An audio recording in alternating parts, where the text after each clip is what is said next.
Here's a quick quiz for you. During the Edo period, the most severe punishment for a samurai was the death penalty, and there were two main methods of doing it. Which one do you think was considered the more honorable way to die? 1. Beheaded by another person. 2. Ritual suicide by disembowelment. Seppuku, plunging a short blade into one's own stomach and slicing it open, may seem brutal, but in Japanese culture, it was seen as an honorable death deeply rooted in the values of Bushido, the samurai code.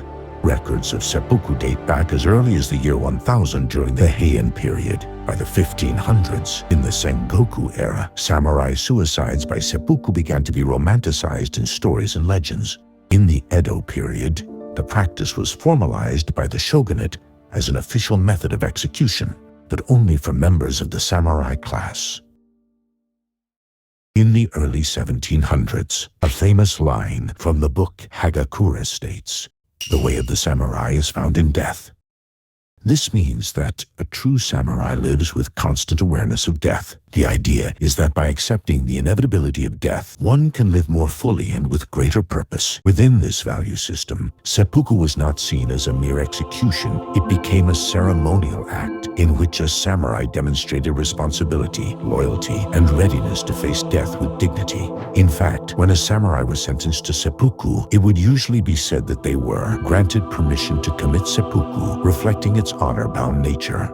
The ritual was performed with strict formalities. Fresh tatami mats were laid out, and a swordsman, known as a kaishakunin, was assigned to behead the samurai after the act to end his suffering.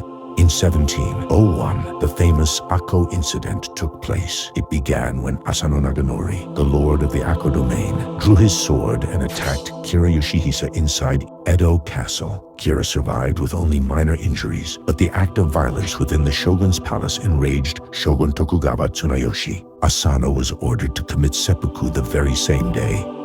Asano Naganori, upon being ordered to commit seppuku, is said to have left behind words expressing his gratitude. "I am thankful to be granted the honor of taking responsibility for the incident I caused through seppuku." The story didn't end there. About a year and a half later, 47 loyal retainers of Asano Naganori, known today as the 47 Rōnin, stormed Kira's mansion and killed him, avenging their master's dishonor. After carrying out the act, they turned themselves in to the Tokugawa shogunate. In the end, all of them were sentenced to commit seppuku, which they accepted as an honorable way to fulfill their duty. The actions of the 47 samurai were widely seen as a powerful embodiment of Bushido, the samurai code of loyalty and honor. Their story deeply resonated with the common people of the time and soon became legendary. It was later dramatized in a famous play called Chushingura, which was performed in kabuki and other theatrical forms, gaining nationwide popularity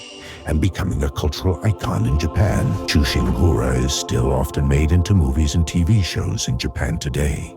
This suggests that loyalty to others and the spirit of self-sacrifice are still deeply valued in Japanese society. There were, however, rare cases where samurai were not granted the honor of seppuku. In 1637, during the early Edo period, a large-scale uprising broke out in present-day Nagasaki. The rebellion, led by farmers and Christians, was fueled by deep resentment toward the unjust rule of the local daimyo.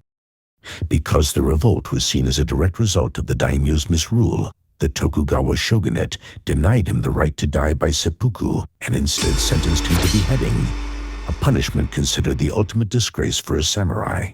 Even in modern times, seppuku has been carried out as a symbolic act. In 1970, the famous writer Yukio Mishima staged a dramatic protest by entering a Japanese self-defense forces base and giving a speech. He expressed deep concern that Japan had lost its traditional values, especially the virtues of Bushido, in favor of mere economic prosperity. Immediately after, he committed seppuku in the traditional manner. He had even brought along a second, a kaishakunin, to complete the ritual by beheading him with a real sword. The act shocked Japanese society and remains one of the most talked about events in post-war Japan. Even in modern Japan, the phrase, "to cut one's belly, hara o kiru," is still used metaphorically to express taking responsibility. For example, a professional baseball manager once joked during a winning season, "If we don't win the championship now, I'll have to commit seppuku." Though said humorously, the expression reflects a deep-rooted cultural sense of accountability and personal resolve that traces back to the samurai. In summary, seppuku was never merely a method of execution. It became a powerful symbol of Bushido, embodying honor, responsibility, and personal resolve. As such, it has remained deeply embedded in Japanese culture as the ultimate expression of duty and integrity. Elements of this mindset still live on in modern Japan, especially in language and behavior. In the business world, for instance, when someone fails to meet expectations, stepping down from their position is often seen as the honorable way to take responsibility. This act of gracefully letting go, rather than clinging to power, is deeply aligned with the Japanese cultural value of dignity and accountability. However, in such cases, resignation itself is often seen as the fulfillment of responsibility, meaning that it rarely comes with efforts to identify the root cause of the failure or to apply lessons learned moving forward. As a result, this practice is sometimes criticized as a way of avoiding true accountability that does not result in addressing underlying issues. What we can learn from the tradition of seppuku today is not the extreme notion of taking responsibility through death, but the deeper value it represents: the importance of facing one's actions with courage, integrity, and a genuine sense of responsibility.